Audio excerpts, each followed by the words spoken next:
Oi, gente, tudo bem? Eu sou o Lucas. Eu tô aqui trazendo mais um vídeo para essa espécie de curso básico de inglês que eu tô preparando no canal, tanto para quem tá começando agora, então você pode ser um iniciante absoluto, quanto a quem já tem algum estudo com a língua, já tá chegando ali no seu nível intermediário inferior, mas sente que precisa revisar alguns conceitos para seguir avançando. Então, a aula de hoje ela está estruturada em torno do conceito de verbos. Então, nós vamos seguir esse roteiro que eu estou mostrando para você na tela.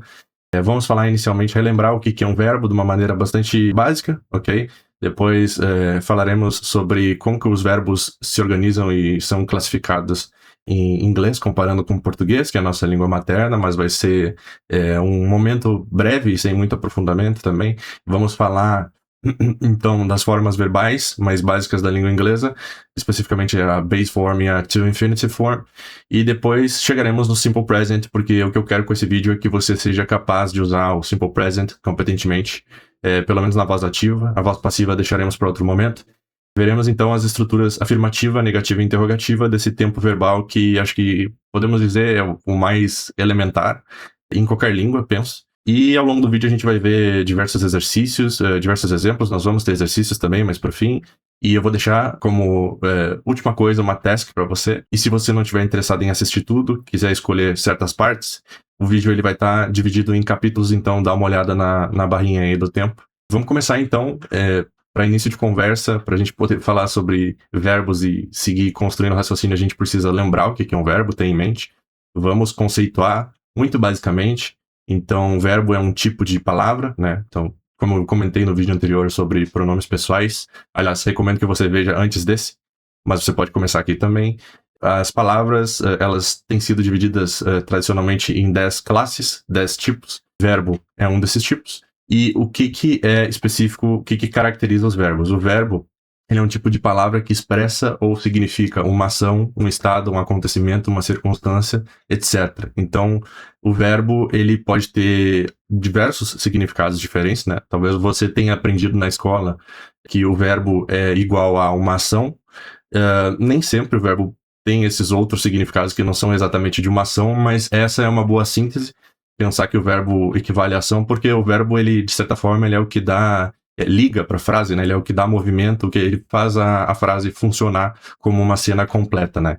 Então, temos aqui, se você quiser pausar, temos aqui alguns exemplos de tipos de significado que um verbo pode ter. Existem muitos outros, e dentro de cada um tem alguns exemplos de verbos que servem a esse significado, tá?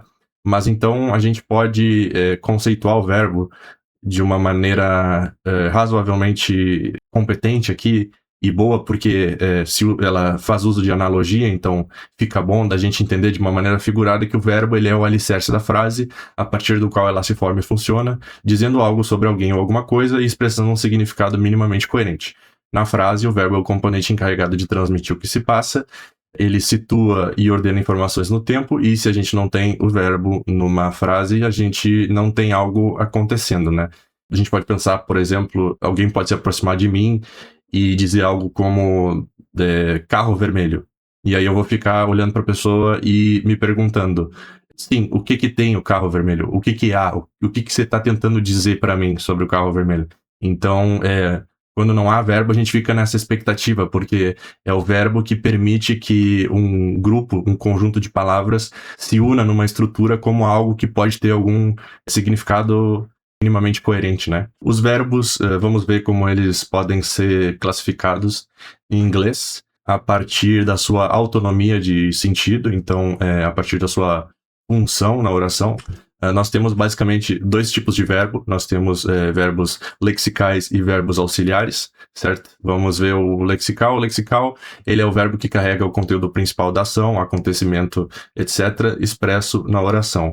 Então, se a gente tem uma oração e ela só tem um verbo, porque as orações podem ter mais de um verbo, mas se ela só tem um verbo, esse verbo é com certeza o verbo lexical, porque ele expressa não apenas o conteúdo principal, mas todo o conteúdo, já que ele é o único, né?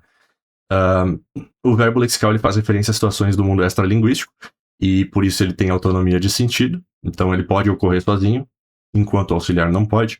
Vamos ver um exemplo de um verbo lexical na frase I speak English, eu falo inglês. Como nós só temos um verbo, então esse é com certeza o conteúdo verbal principal.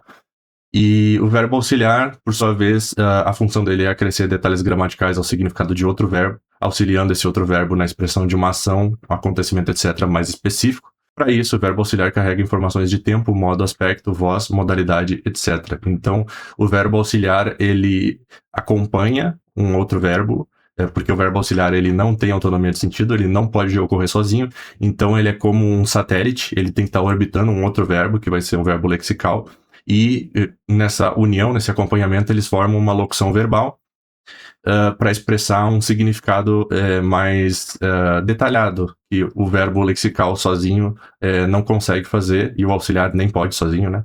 Então vamos ver um exemplo. A frase I am speaking English, eu estou falando inglês. O que nós temos aqui, se a gente pensar, qual que é o conteúdo verbal principal aqui? Estar ou falando? Eu estou falando inglês. O conteúdo principal verbal é falar, né? O verbo estar ali, conjugado estou, o que ele está fazendo, ele está acompanhando o falar para indicar, para situar essa ação de falar, situar ela no tempo e dizer sobre a duração dela. Então ele está nos indicando que falar está ocorrendo no presente e é uma ação contínua, progressiva, não é pontual. Alguém está falando por algum tempo, isso é uma coisa que está ocorrendo, certo? A gente pode seguir subdividindo a partir dessa bifurcação básica de verbo lexical ou auxiliar. A gente pode dividir o lexical em subtipos e também o auxiliar em subtipos. Então, só para mostrar aqui para você, a gente não vai trabalhar com todos esses subgrupos de verbos para não complicar demais, mas você tem aqui então um diagrama de como os verbos podem se organizar, basicamente, se você quiser usar futuramente nos seus estudos. Os verbos lexicais eles podem se subdividir em simples e compostos. Simples é um verbo de uma palavra só e composto é um verbo de mais de uma palavra, que a gente chama em inglês de phrasal verbs. E os verbos auxiliares eles podem ser divididos em primários, que são só 3, to be, to have e to do, modais e semimodais. Aqui eu já aponto para a existência desses grupos, os compostos e os modais, que são clássicos nos estudos de inglês. Eles causam algum desafio para iniciantes, mas não vou tratar deles aqui nesse vídeo. Vamos passar por alguns, mas não vamos nos deter neles. Então, vamos ignorar alguns tipos, vamos trabalhar só com essa classificação nesse vídeo, não precisamos mais que isso. Por agora, a gente só precisa saber se um verbo é lexical ou auxiliar, não importa que subtipo de lexical. E se ele é auxiliar, nós precisamos saber se ele é um auxiliar primário ou modal, e isso vai bastar para a gente nesse momento, tá bem? Então, no inglês, como no português, nós temos conjugação verbal, que é esse fenômeno em que o verbo ele tem a sua forma alterada para transmitir informações gramaticais, que no português e inglês são número, pessoa, tempo, modo, aspecto, tá? Em outras línguas podem ter outros, mas em português e inglês são esses. E como a gente vê, tem uma diferença grande entre o número de formas distintas que um verbo pode assumir em português e em inglês, tá? A gente vê ali o verbo falar 50 formas, e para o verbo falar em inglês, que é to speak, a gente tem só 5 formas, né? E essa é a média dos verbos. A maioria dos verbos em inglês tem 4 ou 5 formas. Temos alguns verbos que tem só 3 formas distintas, e alguns tem mais, mas a maioria é 4 a 5 formas. Mas eu estar mostrando essas 50 formas do verbo falar não significa que a gente de fato faça uso dessas 50 formas regularmente no nosso uso diário da língua, porque a verdade é que eu aposto que essas que estão destacadas em amarelo você não usa, e eu tenho certeza que as que estão destacadas em vermelho você não usa. Então, não é tanto uma questão de nós realmente mobilizarmos todo esse conjunto de formas com regularidade, mas de que essas formas elas estão disponíveis na língua, e quando você vai lendo, conforme você vai lendo textos em português, se você vai ler um texto literário ou um texto histórico, se você é um leitor e tem bastante contato com esse tipo de texto, é muito provável ou até inevitável que você encontre essas formas. Então, mesmo assim, a gente pode não usar elas, não ter elas na ponta da língua, mas precisamos saber delas, né? Então, digamos que você só use as que não estão destacadas em cor, ainda são 26 comparadas às 5 do inglês, né? Então, o que eu quero apontar com isso é que no inglês a questão da mudança da forma dos verbos, a conjugação, ela é mais simples. Isso não vai dar muito trabalho para você, então você não precisa se preocupar muito, porque o inglês ele é de um tipo, ele recicla bastante as suas formas. E nós temos o verbo to be que pode significar ser ou estar, tá? No inglês é um verbo para os dois, porque a gente tem dois verbos, no inglês é um só. Esse é o verbo que tem mais formas e é o verbo mais regular e o verbo mais frequente. Então ele é o verbo mais, e são essas as 8 formas. Esse é o verbo, assim, de todos que você vai ver, esse é o mais desafiador e são 8 formas. E é isso. Então são as formas be, been, been, am, are, is, was, were. Então vamos falar agora da base form dos verbos, que é a forma base. Então, a forma base podemos dizer que ela é a forma primitiva ou crua de um verbo. Então, ela é a forma que precede qualquer conjugação e ela é usada, como o nome já indica, de base para a construção de outras formas verbais que, vamos dizer assim, entre aspas, derivam dela. Ela é basicamente o verbo antes de entrar em jogo, antes de passar por qualquer mudança. Então, ela também é a forma usada em entradas de verbos em dicionários. Aqui eu trouxe uma imagem de uma consulta no dicionário online Wiktionário. A entrada do verbo work, que é trabalhar, e nós vemos ali que o verbo aparece na sua forma base sendo referido, né? Ali embaixo até temos uma parte com a conjugação mostrando diferentes formas, mas não vamos nos atentar a isso nesse momento. E então temos também a forma de to infinitive, que é a forma de, grosso modo, o infinitivo, corresponde ao infinitivo do português. Então é uma forma usada para expressar o significado da ação, do acontecimento, etc. do verbo, sem vincular ele a qualquer modo, tempo, aspecto ou pessoa. Então é uma forma basicamente que expressa esse significado flutuante, é só o significado. Em português, os infinitivos dos 3 grupos de verbos que a gente organiza tradicionalmente, o ar, ir, então temos aí amar, comer, dormir, e no inglês a forma equivalente que a gente usa para expressar o que a gente expressa assim no português é com essa forma to infinitive. Então a gente usa, para fazer ela, a gente usa a forma base, e antes da forma base acresce a partícula to, e nós temos então to love, amar, to eat, comer, to sleep, dormir, certo? E para trazer mais algum comentário sobre os verbos auxiliares modais, eles não têm, por agora a gente pode falar assim para não detalhar demais, porque não é o tema do vídeo. Os verbos modais, eles são verbos auxiliares que são de um subgrupo porque eles têm um comportamento diferente dos outros verbos auxiliares. Então, uma questão dos verbos modais é que eles não têm algumas formas. Uma delas é a to infinitive, eles não têm. Então, não existe o que a gente tem poder, o verbo poder em português, no sentido de poder ser capaz de fazer alguma coisa, né? Eu posso nadar, ou eu consigo nadar. Esse verbo em inglês é o can, mas a gente não tem a forma to can. Não existe, não forma o to infinitive. Então, quando a gente vai se referir ao infinitivo do verbo poder em inglês, a gente precisa de um outro recurso, mas, enfim, isso não cabe agora. A gente pode usar simplesmente can, que é a forma base, e funciona. Então vamos avançar para o simple present, para o presente simples.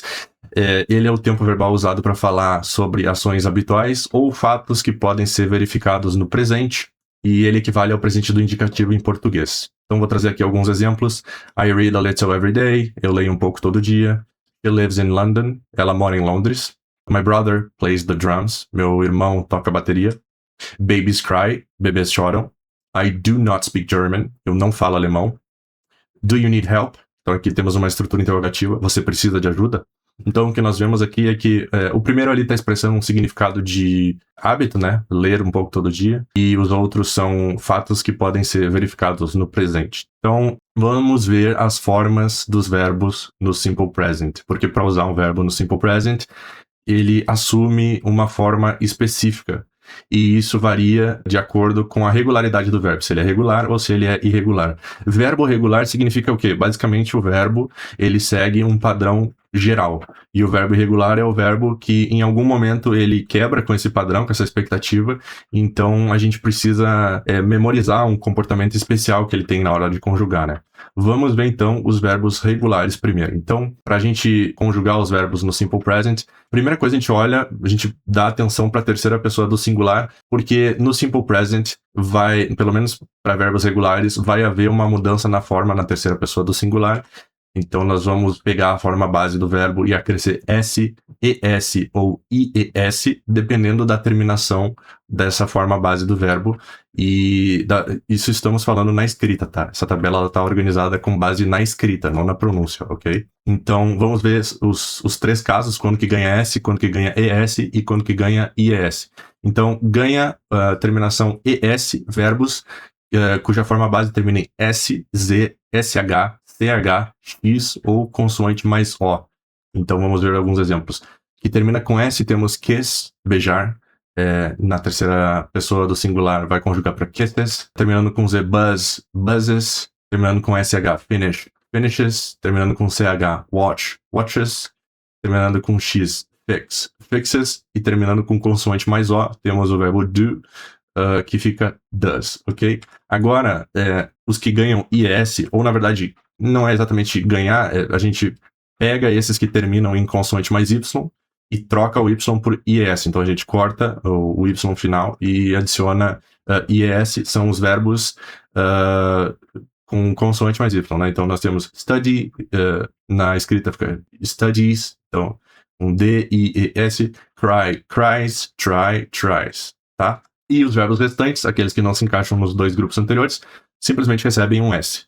Essa é a regra geral. Então, love, loves, walk, walks, run, runs, tá? Isso tudo na terceira pessoa do singular, e então os verbos regulares na terceira pessoa do singular sofrem essa alteração, e nas demais pessoas a gente simplesmente usa a forma base. Pronto. E agora, para os verbos irregulares, nós podemos dividi-los em dois subtipos. Então nós temos os auxiliares modais. Nesse caso, em todas as pessoas, a gente só usa a forma base, então não tem aquela alteração na terceira pessoa do singular. E os outros verbos irregulares, então, verbos irregulares, a gente olha, é modal? Se é modal, a gente segue a linha de cima. Se não é modal, então simplesmente cai para a linha de baixo, que é o tipo outros irregulares. E aí a gente entra no campo do imprevisível, aí não dá para saber as formas, tem que memorizar mesmo, porque tem alguma mudança que a gente não pode prever justamente, né? Tá, então aqui temos outra versão da tabela resumida, vamos deixar ela aqui no canto. E vamos ver alguns verbos, vamos conjugar eles juntos para a gente praticar como que se usa a tabela, certo? Então vamos começar com o verbo to work, que é o verbo trabalhar. Estou colocando ali entre parênteses e em vermelho uma sugestão, uma aproximação de pronúncia, tá? Mas toma cuidado porque não é, em alguns casos, em algumas palavras, não dá para representar muito bem, perfeitamente, como é a pronúncia. Então ali é mais uma aproximação, tá? Mas então, to work. Ele é um verbo lexical, ele é regular no simple present. Então, vamos trazer aqui a tabela, vamos ver como é que ele conjuga. Sendo ele um verbo regular, estamos olhando para o grupo de cima. Na terceira pessoa, qual mudança que ele vai sofrer? Então, a gente olha para a terminação dele. Ele termina em S, Z, SH, CH, X ou consoante mais O? Não. Então, não é. Ele termina em consoante mais Y? Também não. Então, se ele não é das primeiras duas, ele cai na categoria dos restantes. A gente só precisa, então, acrescer um S, a forma base dele. Então, work mais S, works. Então, colocamos ali works na terceira pessoa do singular. E nas outras pessoas, tudo que a gente precisa fazer é trazer a forma base. Então, pro resto, work. E é isso. Temos conjugado o verbo to work. Vamos ver alguns exemplos, então. He, she, it pede a forma works. Então, he, she, it works in a small office downtown. E o resto, simplesmente work. Então, I, you, we, they work in a small office downtown.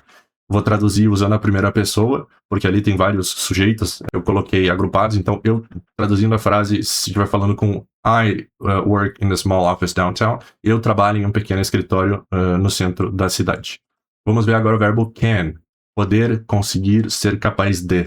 Como falamos, ele é um verbo auxiliar modal, ele é irregular no simple present, então estamos falando desse grupo de verbos, ele é um modal, entra na primeira categoria, tudo que a gente precisa fazer é pegar a forma base dele e colocar em todas as pessoas, porque não tem qualquer alteração na sua forma, né?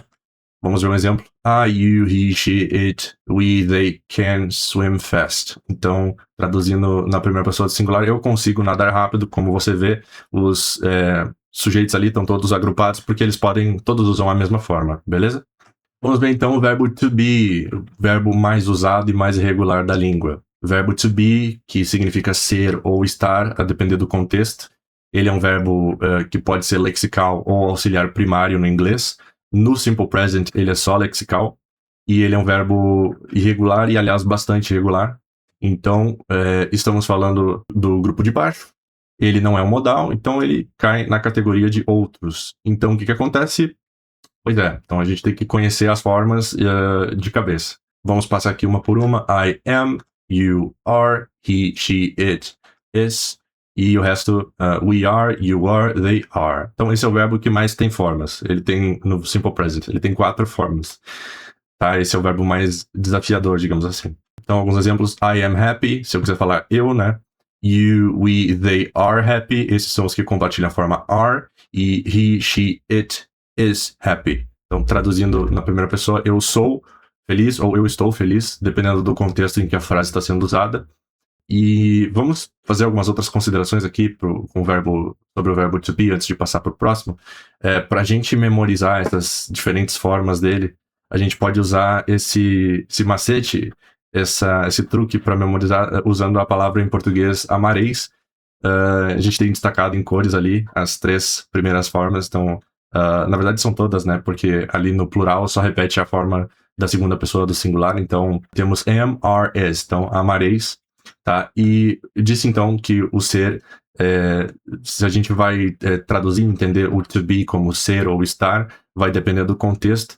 Vou mostrar para você como não é difícil, é muito tranquilo. O contexto ele sempre vai, talvez 99% dos casos, vai esclarecer bem o sentido em que o verbo está sendo usado. Então, por exemplo, I am Brazilian.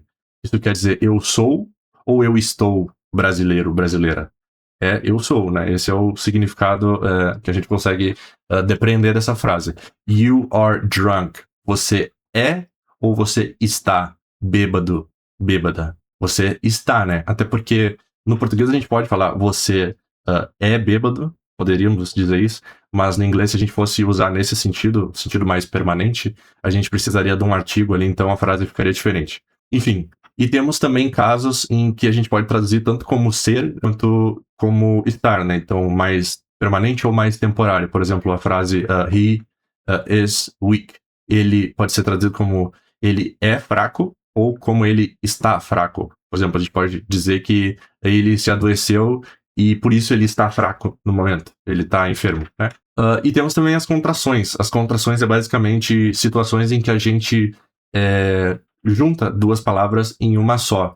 Aqui o que a gente vai ter com o verbo to be, nas contrações, a gente vai juntar o verbo com o pronome de sujeito, apagando a primeira letra do verbo, né? Então, I am, a gente vai falar I am, I'm. You are, ou they are, também pode ser, ou we are.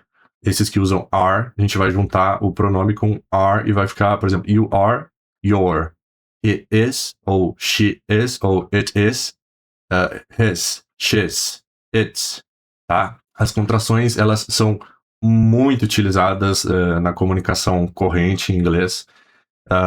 Elas basicamente dominam qualquer contexto de comunicação mais espontâneo, que não seja muito formal, e se recomenda para o uso de contrações que elas sejam, na verdade, o desuso de contrações em contextos mais formais, por exemplo, na escrita acadêmica, tá? Então, saiba sentir quando você pode usar, quando é mais adequado ou menos adequado usar as contrações, mas elas vão aparecer toda hora em tudo que você for ver, provavelmente, tá? Então, aplicando as contrações, temos aqui, vamos contrair e temos então, I am Brazilian, you're drunk, is weak, ok?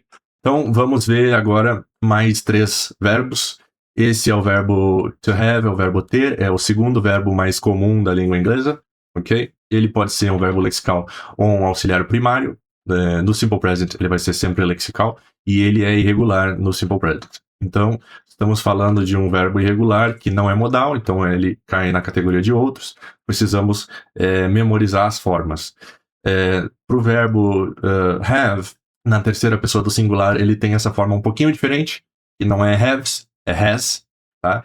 Mas para todo o resto ele segue, ele poderia ser um regular se ele não tivesse esse desvio na terceira pessoa. O que é dizer que ele poderia ser regular se ele não fosse regular? Não é dizer muita coisa, né? Bom, enfim, vamos ver um exemplo aqui. He, she, it has 3 cats. I, you, we, they have 3 cats. Então seria eu tenho 3 gatos, né? Nesse exemplo. Agora o verbo do, o verbo fazer. Esse é o terceiro verbo mais frequente na língua inglesa. Ele é um verbo lexical ou auxiliar primário no simple present, inclusive, ele pode ser qualquer um, pode ter qualquer uma dessas 2 funções, e ele, pelo menos no simple present, ele é regular. Então, na escrita, né? Então, ele é um verbo primeiro grupo, que é a alteração que a gente vai fazer na terceira pessoa do singular. Vamos ver como que ele termina. Ele termina com S, Z, SH, CH, X ou consoante mais O? Sim, ele termina com consoante mais O. Então, o que a gente vai fazer é acrescer um ES no final. E na terceira pessoa do singular, nós teremos, então, does. E pro resto, simplesmente a forma base do. Então, nós temos aqui alguns exemplos. He, she, it does everything on time. I, you, we, they do everything on time. Que seria dizer, eu faço tudo no prazo.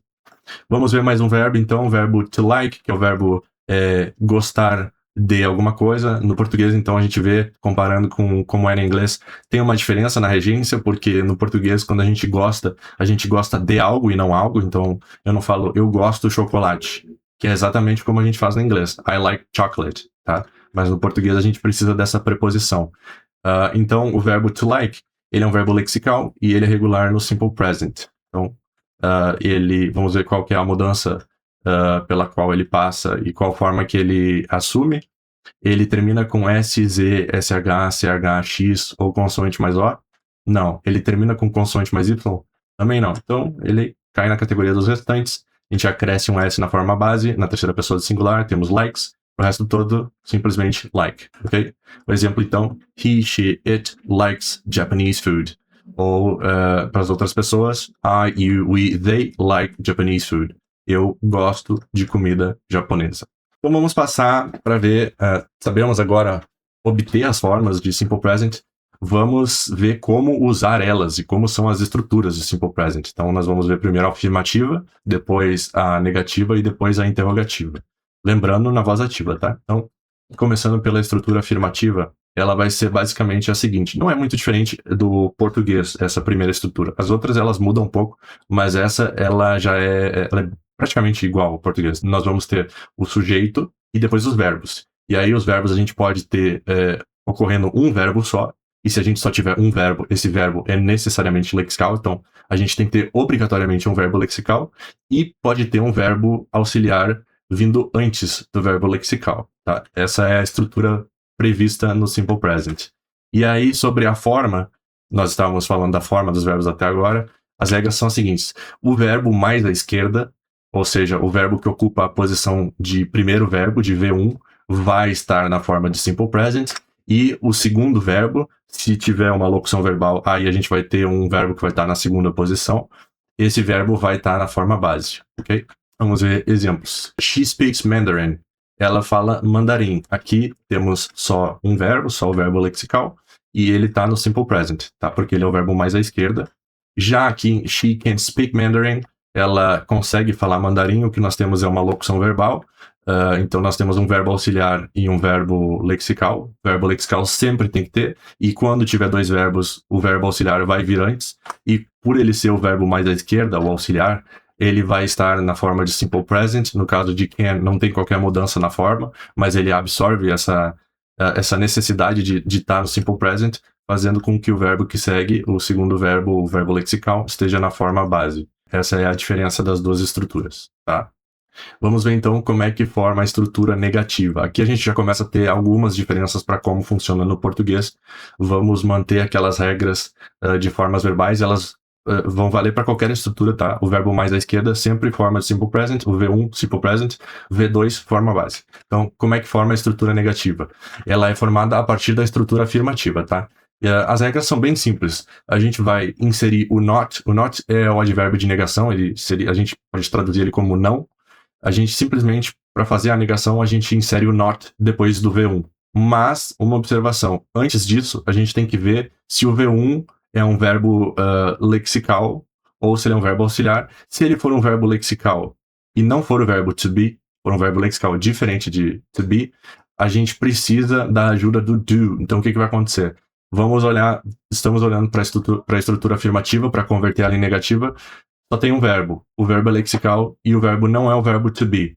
Precisamos criar o verbo do na posição V1, que vai fazer com que o nosso verbo lexical, que não é o to be, passe à posição V2. Tá? Vamos ver os exemplos, vamos ver visualmente, para ficar mais fácil de entender. Então, o primeiro caso, sujeito, e temos ali um verbo, que é o verbo lexical, e ele não é o verbo to be. O que vai acontecer? Criamos, inserimos o do antes do verbo lexical, então o nosso V1 anterior passa a ser V2 e agora o V1 é o verbo do, e depois nós adicionamos o not, inserimos o not depois do V1. E nos outros casos, como nós dissemos, quando não for o caso de ter só um verbo, que é um verbo lexical que não é to be, a gente só segue a regra geral de inserir um not depois do V1.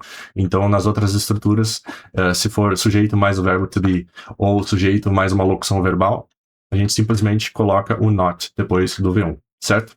Vamos ver exemplos então. No caso de... Vamos seguir a mesma ordem, tá? Primeiro exemplo, um verbo sendo um verbo lexical diferente de to be. She likes horror films. Ela gosta de filmes de horror. She does like horror films. Aqui nós inserimos o do, só que ele vem conjugado porque ele é o verbo mais à esquerda, então ele está ajustado no simple present, tá? Nós inserimos o verbo do na posição 1 e agora nós adicionamos o not depois do verbo 1. Então ela não gosta de filmes de horror. They are here. A gente simplesmente acresce o not depois do V1.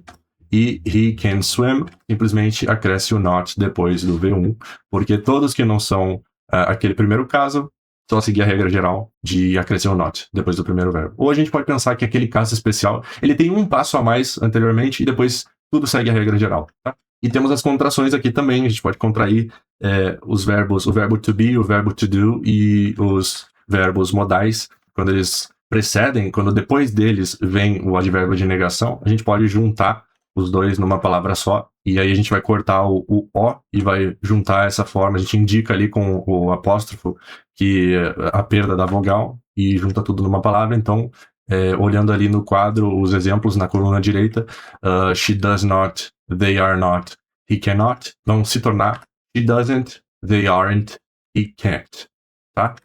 Vamos ver então a estrutura interrogativa positiva. Para formar ela, a gente também forma a partir da estrutura afirmativa. Então, a regra é que a gente faz uma inversão da posição do primeiro verbo com o sujeito, a gente troca eles de lugar, e temos aquela observação antes de fazer aquele primeiro passo, a gente vai ver se o verbo 1 é um verbo lexical e não é be. Se ele é um verbo lexical que não é o verbo be, a gente, mesma coisa, insere o do na posição V1, empurrando esse verbo lexical que não é be para a posição 2, tá? Então vamos ver visualmente. O primeiro caso, esse caso especial, temos a estrutura afirmativa, temos ali o sujeito, temos o verbo lexical e o verbo lexical não é o verbo be. O que acontece? Inserimos esse do antes do verbo lexical que não é be e depois seguimos a regra geral da formação da interrogativa, que é inverter o sujeito com o V1, tá? E nos outros casos, é só seguir a regra de inverter o sujeito, a posição do sujeito e do V1 direto, tá? Então, tranquilo, né? Vamos ver alguns exemplos. Seguindo a ordem, she likes horror films. Like é um verbo lexical e é to like, não é to be. Então, o que a gente vai precisar é primeiro inserir o verbo do na posição V1 e depois a gente inverte. E nos outros casos, they are here é um verbo lexical, mas é o verbo to be, então a gente simplesmente inverte sem precisar acrescer o verbo to do. E o outro caso, temos uma locução verbal já desde o início, só inverter, tá? Então vamos ver agora a última das estruturas, a estrutura interrogativa negativa. Ela é formada a partir da estrutura negativa, tá? Ela não é formada a partir da afirmativa. E é bem fácil. Partindo da negativa, a gente só inverte, em todos os casos. Não importa se o verbo é lexical ou se... aliás, não importa se a gente tem um verbo só, uma locução verbal, e se o verbo lexical ele é to be ou não é, porque como a gente está partindo da estrutura interrogativa, da estrutura negativa, desculpa, a gente já tem o do ali. Então, vamos ver visualmente. Partindo da estrutura negativa. Esse primeiro caso, temos o sujeito mais do, mais o not, mais o verbo lexical.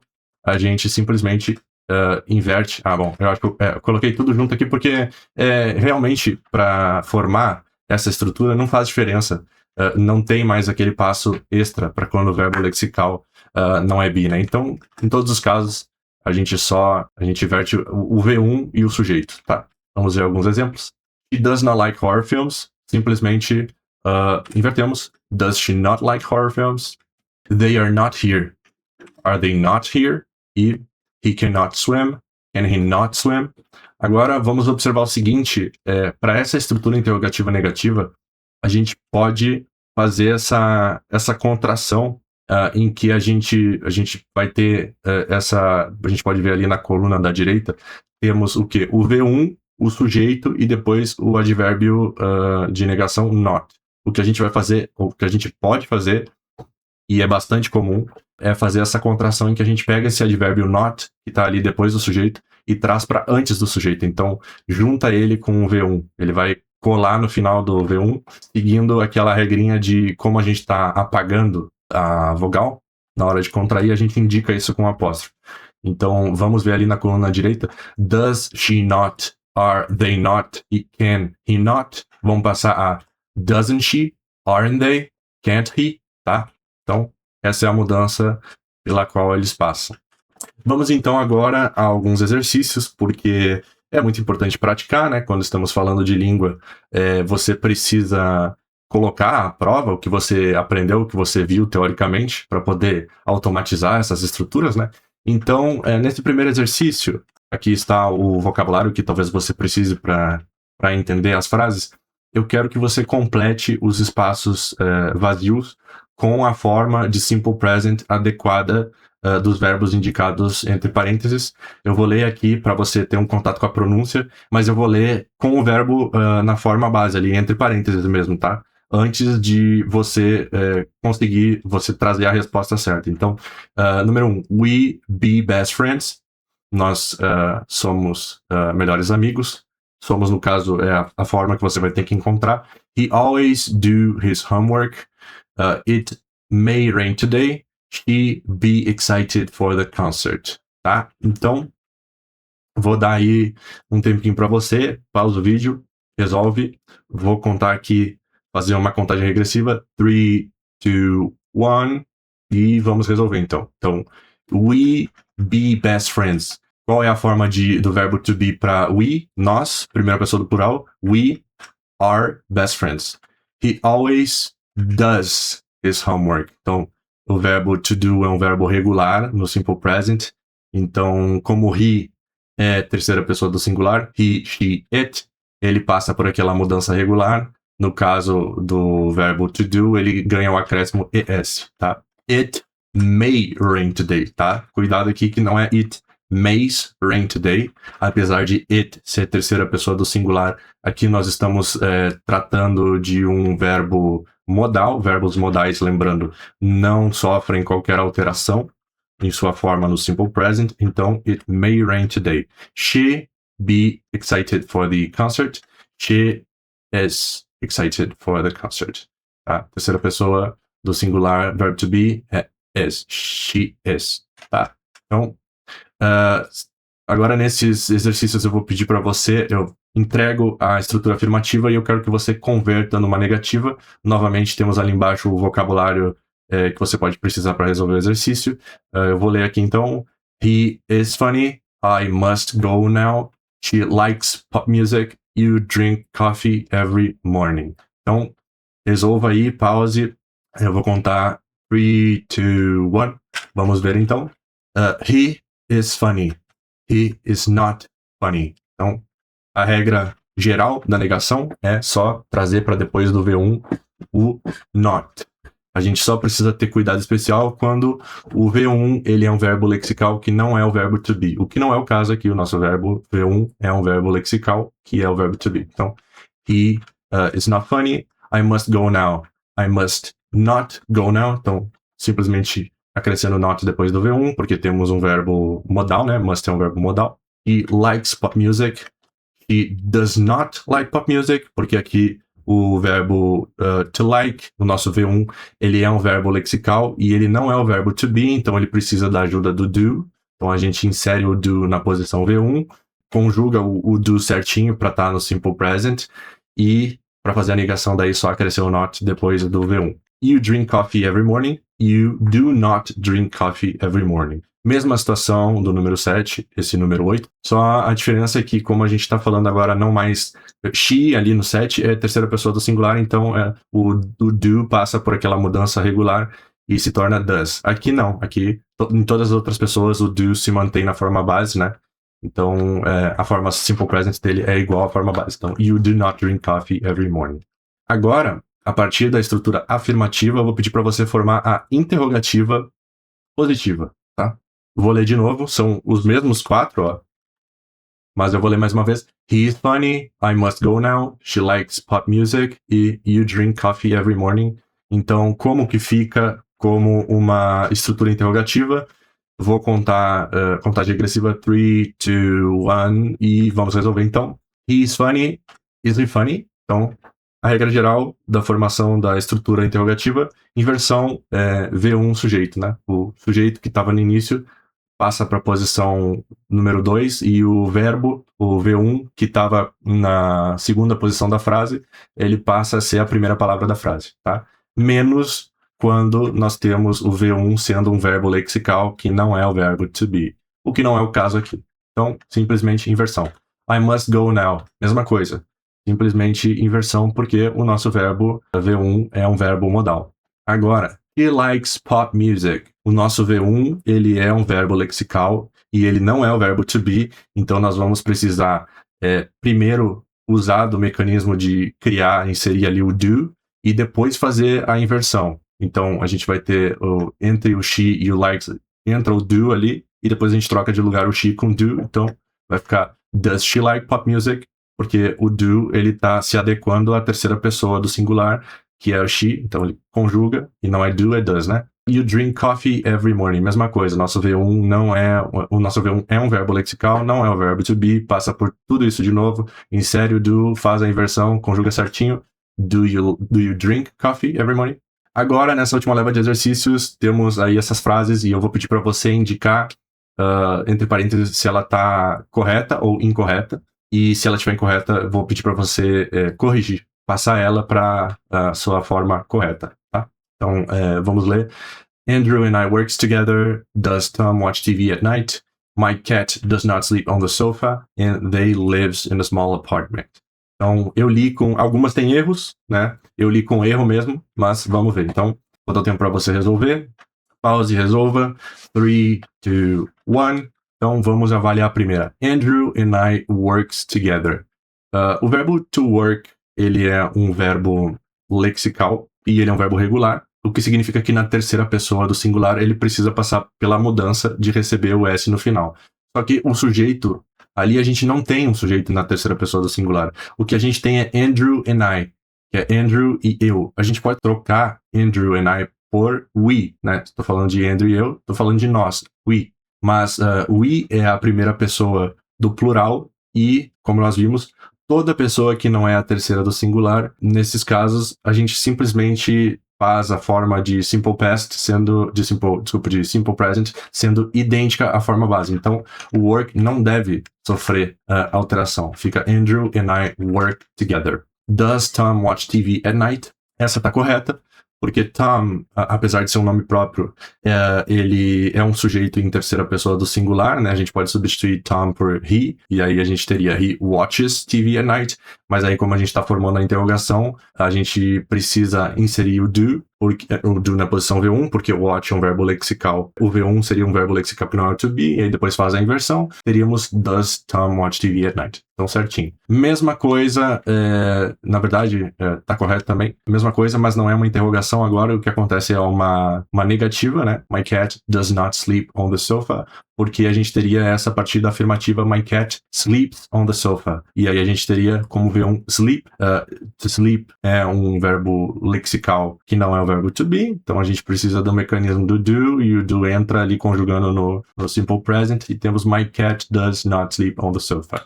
E a última, semelhante à número 13, they lives in a small apartment. They é a terceira pessoa do plural, não do singular. Então, nesse caso, não passa, a forma de simple present não passa por nenhuma alteração. O certo é they live in a small apartment. Aqui eu tenho mais um exercício bônus extra para você que quer continuar praticando com esses exercícios de correção gramatical.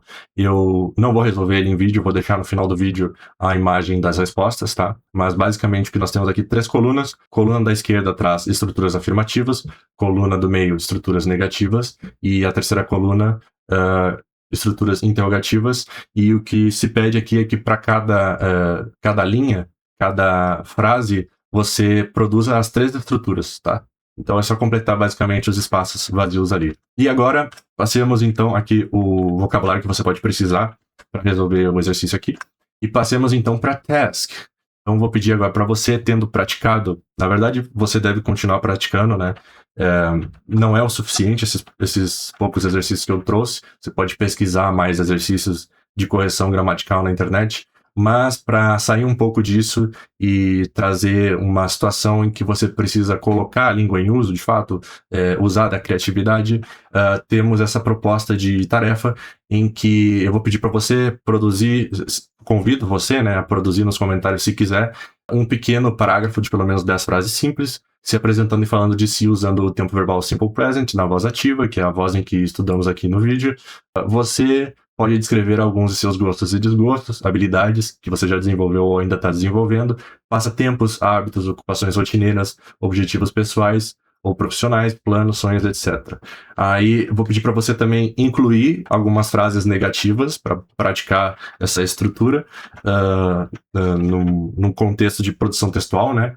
E, se necessário, você pode e encoraja que pesquise na internet ou use um dicionário para consultar palavras e expressões que você não conhece, evitando usar ferramentas de tradução. Então, gente, é basicamente isso. Agradeço a você por ter me acompanhado até aqui, agradeço seu tempo e sua atenção.